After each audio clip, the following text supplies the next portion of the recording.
रहीम अज़ीज़ तलबा, एक और लेक्चर के साथ हाज़िर हूँ मैं मोहम्मद अदील शहज़ाद। हम ग़ुलाम हमदानी मुसफ़ी की गज़ल पढ़ रहे थे। गज़ल नंबर 1 सेकंड ईयर, शेर नंबर 3 है। आज पहले 2 अशार हमने पिछले अपने लेक्चर में पढ़े। आज शेर नंबर 3 है। नाजुक मिजाज था मैं बहुत इस चमन के बीच, जब तक रहा तो खुंदा गुल से हुज़ी रहा। अल्फाज में नहीं है, खुंदा गुल फूल का खिलना, हुज़ी रहना, रंजीदा रहना, परेशान रहना। मैं इस कदर नाजुक मिजाज था कि फूल की मुस्कुराहट भी मुझ पर गिरां गुजरती थी। अहम निकात हैं, हसास मिजाज शायर। यहाँ पे शायर अपनी हसासियत का और हसद का, उदासी का, मायूसी का इजहार कर रहे हैं। वो इजहार किस तरह से है कि मुबालगे से काम लेते हुए, मैंने नीचे लिखा भी, सनत मुबालगा हद से ज़्यादा हसासियत का इजहार कर रहे हैं कि मैं इतना नाजुक मिजाज हो गया, दुनिया की बेवफाइयों ने, दुनिया की परेशानियों ने, दुनिया की तकलीफ़ों ने मुझे इस कदर नाजुक मिजाज बना दिया कि अगर फूल भी खिलता था तो वो भी मुझ पे गिरां गुजरता था। तो यहाँ पे वो अपनी हसासियत का इजहार कर रहे हैं। और इतना हसास इंसान क्यों होता है कि दिल की दुनिया बंजर हो तो रंगीन नज़ारे दुख देते हैं। जब इंसान तकलीफ़ें सह सह के, परेशानियां सह सह के, तकलीफ़ें सह सह के, दुख सह सह के, गम बर्दाश्त कर कर के इस कदर नाजुक मिजाज हो जाए, इस कदर हसास हो जाए, तो फिर उसके लिए बहार का मौसम भी ख़ज़ां का मौसम होता है। क्योंकि जो कुछ उसके अंदर है उसने बाहर भी वही महसूस करना है। उसका दिल दुख महसूस करता है, उसे सारी दुनिया दुखी नज़र आएगी। उसे जो कुछ भी होगा वो उसे दुख ही देगा। अगर उसका दिल गमज़दा है तो बाहर चाहे खुशियाँ ही क्यों ना हो, उसके दिल के अंदर गम की जो एक आग लगी हुई है उसे गम ही महसूस होने हैं। बाहर ठंडी हवा भी चलेगी तो उसके अंदर एक आग सी लगी हुई होगी। बाहर खुशियाँ होंगी तो उसके अंदर जो है वो गम ही गम होंगे। बाहर ख़ज़ां का मौसम होगा तो उसके बाहर बहार का मौसम होगा तो उसके लिए ख़ज़ां ही ख़ज़ां है। तो इंसान जो है वो इतना हसास हो जाता है। और मैं कहा करता हूँ कि अगर महबूब पास है तो इंसान खुश है। बाहर सारी दुनिया गमज़दा है तो जिसका महबूब पास है वो खुश होगा। बाहर ख़ज़ां का मौसम है, महबूब पास है तो इंसान जो है उसके लिए बहार का मौसम है। और अगर महबूब पास नहीं है तो इंसान दुखी है, गमज़दा है, तकलीफ़ में है, परेशानी में है। फिर बाहर ख़ज़ां का मौसम है तो अगर महबूब जो है वो पास है तो फिर उसके लिए खुशियाँ ही खुशियाँ हैं। महबूब पास है तो उसके लिए हर रात जो है वो चांद रात है, हर दिन जो है वो ईद का दिन है अगर महबूब पास है। और अगर महबूब पास नहीं है तो गम ही गम है। तो किसी की बेवफाई भी दुखी करती है। यहाँ पे शायर जो है वो इतना हसास मिजाज क्यों हो चुका है कि एक फूल खिलने से भी उसे दुख महसूस होता है। वो उसको भी नहीं देख सकता। उसकी वजह ये भी हो सकती है कि उसके साथ किसी ने बेवफाई की हो, उसके महबूब ने बेवफाई की हो। उस बेवफाई के बाद वो इतना नाजुक मिजाज और हसास हो चुका है कि वो फूल के खिलने से भी हसद करता है। वो किसी की खुशी को देखकर भी हसद करता है। वो किसी को हंसते हुए देखता है तो भी वो हसद करता है। वो फूल को खिलते हुए जब वो कली की आवाज़ आती है वो आवाज़ भी उस पर गिरां गुजरती है। तो उसकी ये हालत हो गई है। शायर जो है वो फूलों को खिलता देखकर गमज़दा हो जाता है। ये फूलों का खिलना दरअसल वो इस तरह से होता है कि जब महबूब हंसता है तो यूँ महसूस होता है जैसे फूल खिल रहे हों। तो फूलों को खिलता देखकर उसे वो वक्त याद आ जाता है जब उसका महबूब उसके पास था, उसके सामने बैठ के हंसा करता था, मुस्कराया करता था। और वो अपने आलम तसव्वुर के अंदर आके सोचा करता था कि जिस तरह से महबूब खिलता है, मेरा महबूब जब हंसता है, ये जिस तरह से फूल खिलता है उसी तरह से मेरा महबूब जब हंसता है तो वो दोनों एक तरह से हैं। तो ये सारी चीज़ें उसे गमज़दा कर देती हैं। शायर पे मायूसी की कैफियत है, शायर मायूसी की हालत में है। वो कहता है कि काश ऐसा हो, मुझसे मायूसी ख़त्म हो जाए, काश ऐसा हो मेरा महबूब जो है वो वापस मेरी ज़िंदगी के अंदर आ जाए और ये जो मायूसी है, हसद है, ये मेरी ज़िंदगी से ख़त्म हो जाए। मैं इस कदर नाजुक मिजाज हो चुका हूँ कि अब ये चीज़ें भी मुझे तकलीफ़ देती हैं। मुझे खुंदा गुल से आता है रोना, कि इस तरह हंसने की खू थी किसी की कि जब मैं फूल को खिलते हुए देखता हूँ तो उसे देखकर मुझे रोना आ जाता है कि मेरा महबूब की आदत थी कि जिस तरह फूल खिलता है वो इसी तरह से मुस्कराया करता था।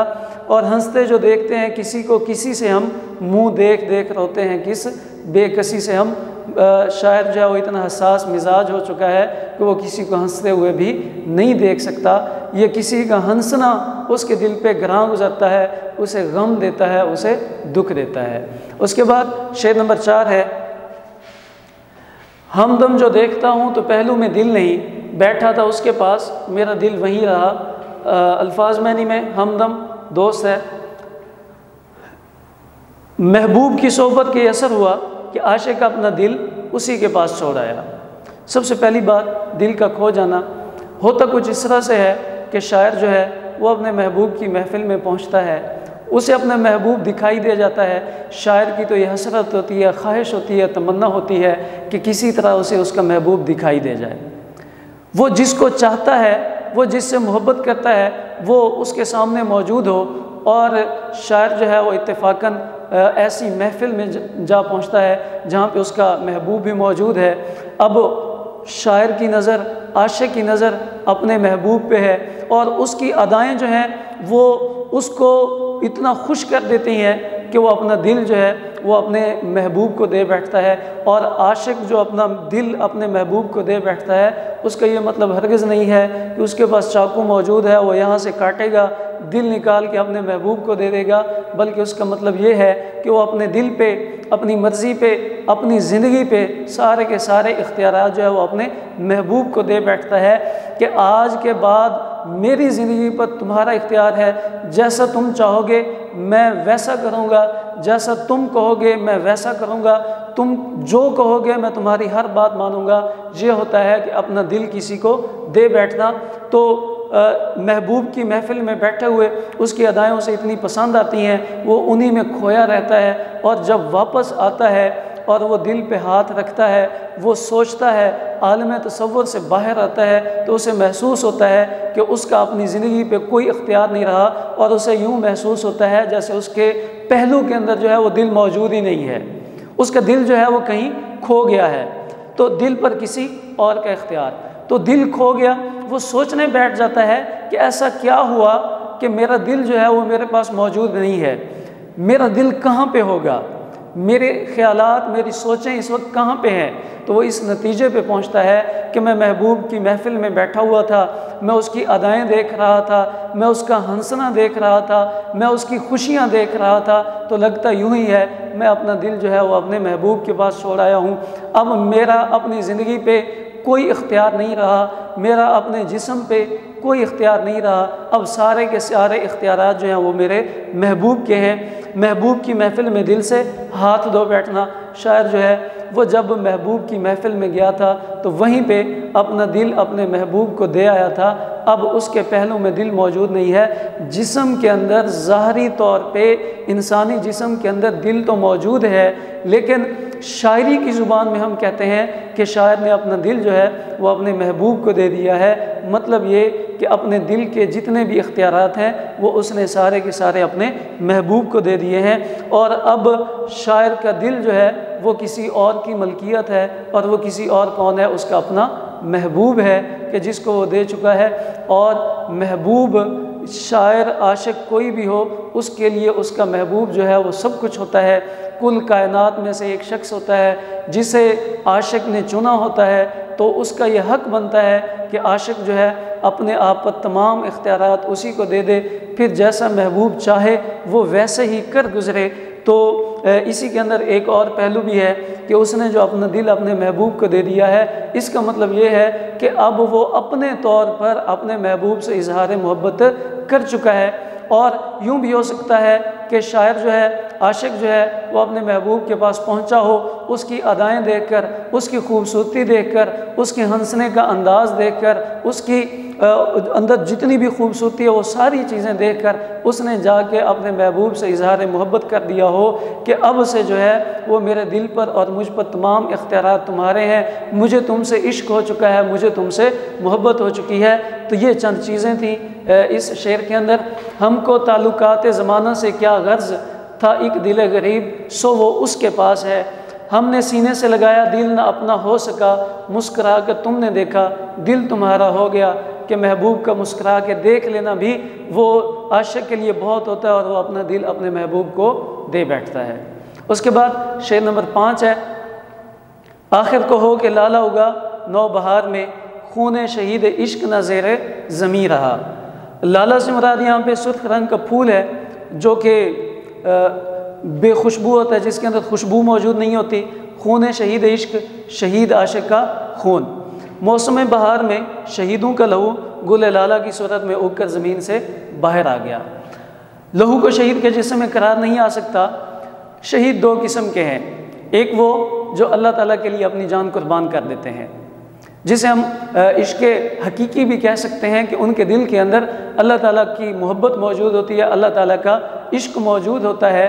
और जब इंसान को अल्लाह ताला से इश्क हो जाता है तो वो चाहता है कि मैं अपनी जान, अपना माल, अपना सब कुछ जो है उस पाक ज़ात के लिए कुर्बान कर दूँ। वो अपनी जान कुर्बान कर देते हैं। फिर अल्लाह ताला भी फरमाते हैं कि जो शहीद है उसे मुर्दा मत कहो। जैसे ही उसके जिस्म का एक खून का कतरा नीचे गिरता है, अल्लाह ताला फरमाते हैं उसकी बख्शिश हो जाती है। तो ये चीज़ है, चाहे आशिक हकीकी का खून हो, चाहे आशिक मजाजी का खून हो, दोनों का खून जो है वो कभी भी ना तो रायगां जाता है, ना ही ज़मीन के अंदर छुप सकता है। यहाँ पे जो मैंने बात की, लहू को शहीद के जिस्म में करार नहीं आ सकता। वो चाहे उसका जिस्म 7 ज़मीनों के अंदर ही क्यों ना दबा दिया जाए, वो किसी न किसी सूरत में बाहर निकल आता है। शौरा की अपनी ज़ुबान के अंदर कभी वो गुलाब के फूल की सूरत में बाहर निकलता है, कभी वो गुल लाला की सूरत में बाहर निकलता है, कभी वो चाँद सितारों की सूरत में जो है आसमान पे चमकता है। लेकिन शहीद का जो खून है वो ना तो रायगां जाता है, ना ही उसे दबाया जा सकता है, वो किसी न किसी सूरत में बाहर निकलता ही है। और शहीदों का लहू रायगां नहीं जाता। इश्क मजाजी का शहीद, अब यहाँ पे जो शायर ने बात की है वो इश्क मजाजी का शहीद है, अपने महबूब के लिए जान कुर्बान करने वाला है। आशिक दावा करता है कि मुझे तुमसे इश्क है, मुझे तुमसे मोहब्बत है, मैं तुम्हारे लिए अपनी जान भी कुर्बान कर सकता हूँ।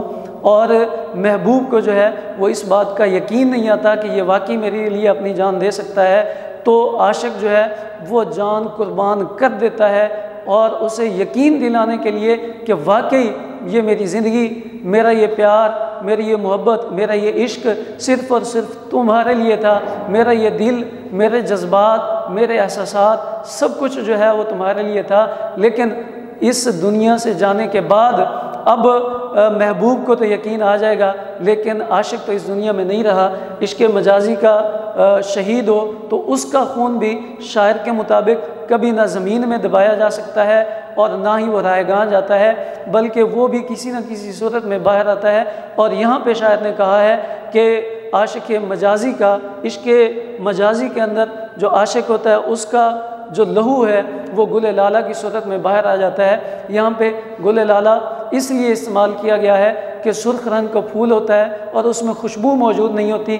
इसी तरह जो खून होता है वो भी सुर्ख रंग का होता है और उसके अंदर खुशबू मौजूद नहीं होती, इसलिए उसने इसको एक दूसरे से तशबीह दी है। वो कहता है कि जिस आशिक ने अपने महबूब के लिए जान कुर्बान कर दी है, अब उसको जब ज़मीन के अंदर दफन किया जाता है तो उसकी कब्र से एक फूल वो बाहर निकल आता है और वो कहता है कि तुम चाहे मुझे दबाना चाहो, मुझे ख़त्म करना चाहो, लेकिन मैं किसी न किसी सूरत में बाहर निकल आऊँगा।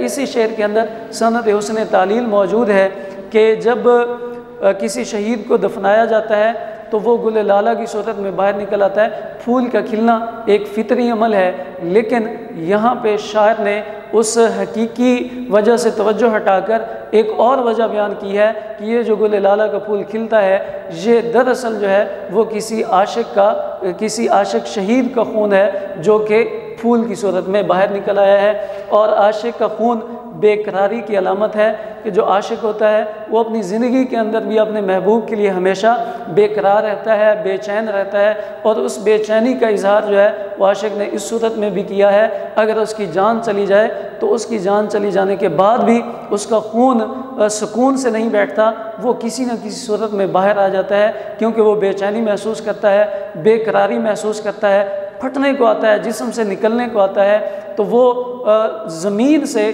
गुल लाला की सूरत में बाहर निकल आता है। हम हो गए शहीद, ये एजाज़ तो मिला, अहले जनू को नुक्ता एजाज़ तो मिला। सब कहाँ कुछ लालो गुल में नुमायाँ हो गई, सब कहाँ कुछ लालो गुल में नुमायाँ हो गई, खाक में क्या सूरतें होंगी पिन्हा हो गई। अज़ीज़ तलबा, बाकी 3 अशार के साथ एक और लेक्चर के साथ हाज़िर होंगे। अल्लाह हाफ़िज़।